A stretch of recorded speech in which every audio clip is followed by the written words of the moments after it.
Well, again, thank you everyone for coming out to ATP 2022. I'm joined by Darla Morse, the CIO of Red Robin, and I will let her give some introduction on her background and where she was prior. Thank you. Thank you for having me. So my background, we talk a lot about the IT piece of it. I've been in IT my whole career. So I really started with Disney, and I think when you're at Disney, you're really a guest DNA profile because that's what we do so well and the experience. And from Disney, I went to SeaWorld. Very interesting, took a company public. And then I went to Rourke, which is here, which I would say I worked for Blackstone at SeaWorld, then I went to Rourke, and Rourke is definitely, I would say, the best PE out there. And then coming to Red Robin in the last year. So if you think about my just path, it's really been a lot about the guest experience. And everywhere I go, that's the footprint that I try and leave because that's my focus, but also on the operations side, I think really focusing on what makes their life easier because their job's pretty tough in the hospitality industry. So that's kind of where I'm at now. Yeah, well, we're so excited to have you. And what ATP is all about is uniting the people who are procuring software and all the things that fall under the umbrella of indirect technology every day. And we really want to get into the mind of a CIO. So I do just have a few questions to kick around and kind of enlighten the audience. So tell us really why it should be a priority to leverage platforms that are directly correlating with cost reduction and how you've done that at Red Robin. And so I think when you look at our job is really about saving money. And as you know, when the cost reductions come, your probably phone rings because we usually have the biggest spend out there. So I think the important part is being able to leverage platforms that can drive savings. But I think for me, personally, I don't want to have to go into a platform or go into a company that I have to do all the hard work because our job, is our focus should be on the business and not having to deal with all that. So I think leveraging platforms where the data is there for you and the environment gives you the tools to be able to do the work, and then you also have the expertise. I think that's where our focus and my focus has been. Yeah. And with that, would you say, what are some of the largest challenges you face as a CIO, and are you using those platforms to solve those, or how are these initiatives affecting those? Yes, and we can talk about PaaS for a second. So I'm leveraging platforms that, have data. So I want the benchmarking and the actual data to show what the to-be or the to-be state should be. But I also want to make sure that I'm leveraging an environment that has credibility because I think that's part of when I make a commitment, I want to know that I'm leveraging something that I can trust. And so those platforms are helping me be able to achieve savings that we frankly haven't been able to get to in several years.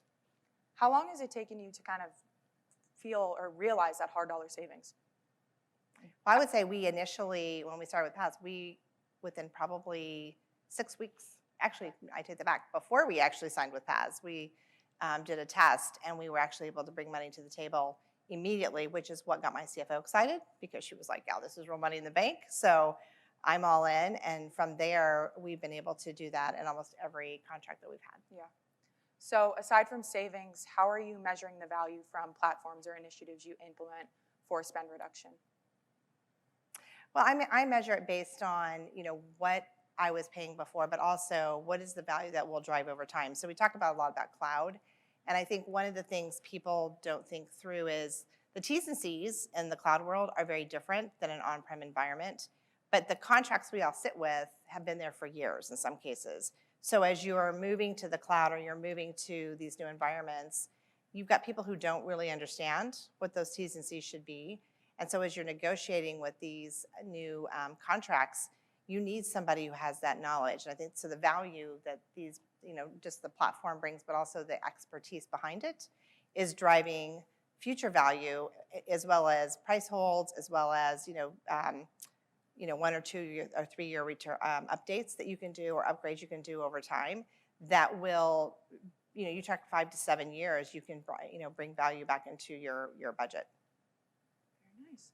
Well, that's just a little bit inside the mind of Red Robin CIO, Darla Morse. Does anyone have any other questions while we have her up here? Yes. What do you think about 2023? What's one of your priorities?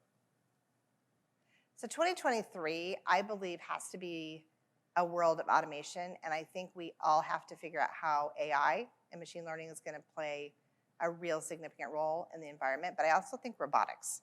I think robotics, people, I think they think that is like way down the path, and I'm saying it's now. Because when you think about staffing, and those of you, dealing with staffing, you need to automate, and automation isn't easy. And I think it's interesting when you look at long-term people, they know what they've always done. Disney was probably the case study on this, is when you would ask somebody, well, how many people come through Magic Kingdom front turnstiles? Well, for 30 years, I've been tracking that on an Excel spreadsheet, so I can tell you exactly what's coming in. They're really not looking at the trends. And I think when you look at automation, we have to be forward thinking about that now, because you can't just turn that on tomorrow, right? So you need to be testing. I'm a big advocate for proof of concepts. I think we've got to continue moving that needle that way, because the cost is going to continue to go up. I think automation and the things that we do with technology, but also the contract side of it, is how do you consolidate, how do you integrate your platforms so that you're not having to pay the cost. So I think 23 will be a lot about that. And then digital. I think digital will continue to be a big presence. Sorry, so he said, what's the number one thing that keeps me up at night? And I will say, when I see his number come up on the phone, and if it's like Friday night, Saturday night, I always know there's something going on. And I think the world we live in, it is just a constant reminder.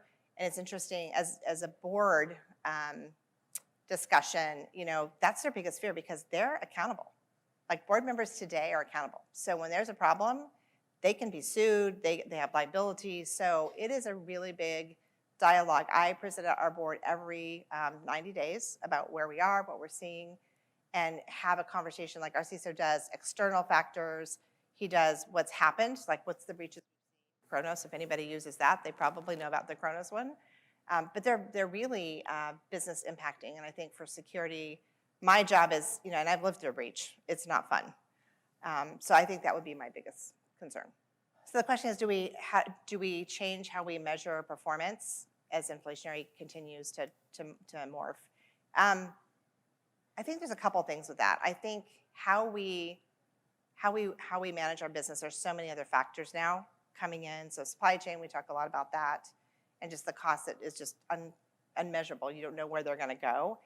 I think from a finance perspective, and then I think as an investor community, we've got to get the talk track right, because I think investors get tired of hearing, oh, okay, it's a supply chain issue, inflation's going up, staffing's down.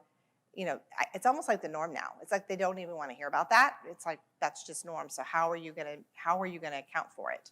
And I think it's something we're still all trying to figure out. If you have the answer to that, you could write a book. There's a book that you can write. I'm sure we would all buy it. Yes.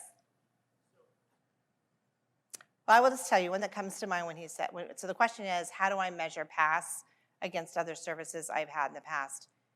Part of this is around data, right? Having the data that you can know is credible, but is recent, and because you're making real-time decisions, right? You're making multi-million-dollar decisions.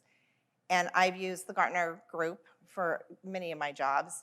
And the gap I've always had is I didn't trust the data, and it wasn't really current. So there's a lot of people that talk about it, but I think the difference where I sit down with PAS is I know the benchmarks are real, and I'm seeing the benefit and the value almost real time. So when I have a conversation and we have to have a discussion about renewing a contract, the results we're getting is almost immediate. And I think the difference with some of these other firms, there's a lot of history, a lot of accumulated information, but I don't think the credibility behind it is there.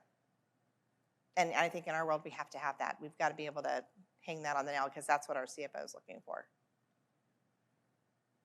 Absolutely. Any other questions for Darla? How am I managing the remote workforce? So our office is still closed. It's awesome. We have a 3-story building that only 4 of us are in. So we have lots of room, lots of space. But I think what's different is culture. And the culture is really hard. Like, I started a job during the pandemic. We had like a little picnic, and people were talking to me. They work on my team. I never met them. And so I think meeting the team and getting that relationship and the culture is really difficult. Now, I would tell you on the technology side, they love it. because it gives them the flexibility. I would even challenge they work more because they get up in the morning, you know, they have a Zoom call at 7 o'clock. The last Zoom call ends at 8. Like, and they're on those calls. Literally, people are like, I'm going to be 5 minutes late because I have to go to the bathroom. Like, I've literally not had a break. So I do think that people work longer and they work harder because they're not driving to work, right? They're not doing all the stuff we used to do. I think managing remote is going to be a lot about flexibility, work-life balance, and then I think I'm finding you have to listen and ask more than you ever had. So I have team calls where I'm asking questions like, what can we do? What can we change? And we'll have like little happy hours where they'll come. But I think it is a workforce, they own it now. The workforce owns it. So if leaders think that we own it, we don't. You know, I would tell you in restaurant business, I can come in and get a job today, but then I can go over there tomorrow and get a different job for more money. So I think we have to really be in tune to our teams and really be sincere about how we help manage their work-life balance. Because there's jobs available all the time. They can go anywhere. In fact, they don't have to leave their living room. They can have a different VPN login, and they've changed jobs and made more money. So I think it's going to be an interesting evolution for sure. All right. Well, if there aren't any other questions, I apologize for everyone getting a suntan this afternoon, but the bar is open. If you need another drink ticket, please feel free to stop by the registration table. Hors d'oeuvres will be passed around, but let us know if you need anything, and welcome to ATP. Great. Thank you, Darla. Thank you. Sorry.